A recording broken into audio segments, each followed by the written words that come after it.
All right, it's time for our weekly visit with UAB quarterback Jacob Zeno, presented by Legacy Credit Union, the official credit union of the UAB Blazers. Welcome in, Jacob. How are you today? I'm doing good. How you doing?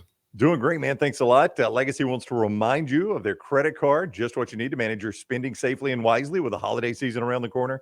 Better consumer protection than a debit card. It's linked directly to your bank account when it's a debit card. They've got the fraud protection there with Legacy. As low as 8.9% APR on credit cards. APR annual percentage rate, rates and offers subject to change.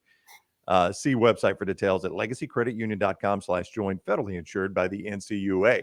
All right. Hey, no reason to dance around it. That was disappointing Saturday. What went wrong for the team? Yeah, man, it was disappointing. It was just a mix of everybody. I didn't do my job. A lot of people.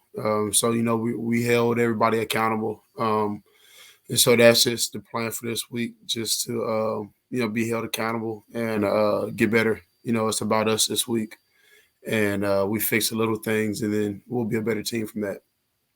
How difficult is it more difficult to flush a game like that and get it out of your mind? Because you got Georgia this week. I mean, that's the Right, number one team in the nation. So you got to move on at some point. But how difficult is it when you know you haven't played up to the standard that you have for yourself? right.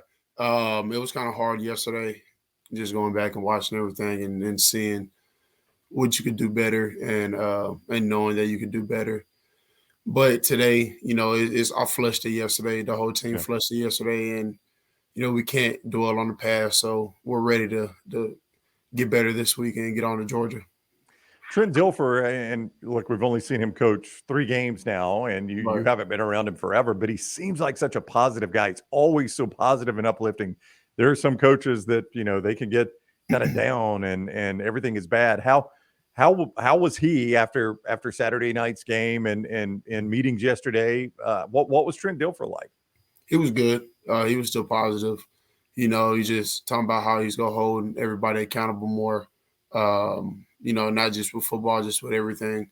But with him, he's been through everything, ups and downs through his whole career. So he's still positive. He's still leading us, and that's our coach. We ride it for him. I asked you about a comfort food meal the other day when you win or lose a game. I mean, were you able to at least? I know it was a late game and you had the Yeah. rain delay and all that. Were you able at least to get a comfort food meal? Nah, not really. After the game, I went to my parents' hotel and I watched the Colorado game. So Yeah. didn't really get a chance to get some comfort food. And so went to sleep after that. It was kind of late. Did you catch the entire Colorado State game? Because that one drug on late into the night. I stayed up for all of Yeah, it too. Yeah. yeah. I think I got there 3 minutes into the fourth quarter, Yeah. and I watched 2 overtimes. Yeah, that was pretty wild. I've never seen, and I don't know if the guy got confused or if Coach Prime was confused, but to take the ball first in overtime, you never see anybody do that in college football. No, never, Eh, never. Yeah, and I was yeah, surprised by that. I was so confused when Colorado had it first again. I was like, "How do you have it first twice? What happened there?" And Right, then, right. and I had missed the whole exchange at the coin toss, but I do remember now looking back, it was kind of confusing. Like the referee didn't seem to know what the kid had said, and the Colorado State kid Yeah, was like, "Wait a minute, we want to go that way." And he's like, "No, you got the ball," or something like that. It was wild. yeah. No, that whole game was wild. Yeah, that whole game was wild. 178 yards of penalties for Colorado State. You do not see that many. Can you imagine? I mean, you've played for a lot of coaches. Yeah, 178 yards of penalties. What is that next practice like? insane. And to say that they were still in the game too, I know.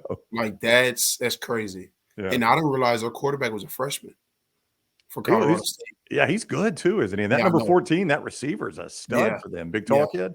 yeah. Yeah, it was definitely a wild game. All right, you play number one on the road.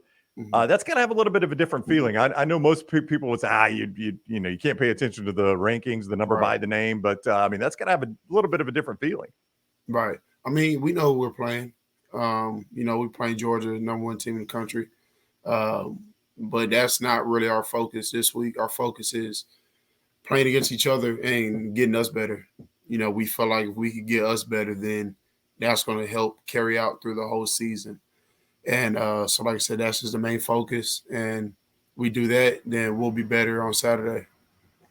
All right, he is Jacob Zeno, the UAB quarterback, legacycreditunion.com. for all the information with Legacy Credit Union, the official credit union of the UAB Blazers. Jacob, good luck against Georgia. Thank you very much for the time. Thank you.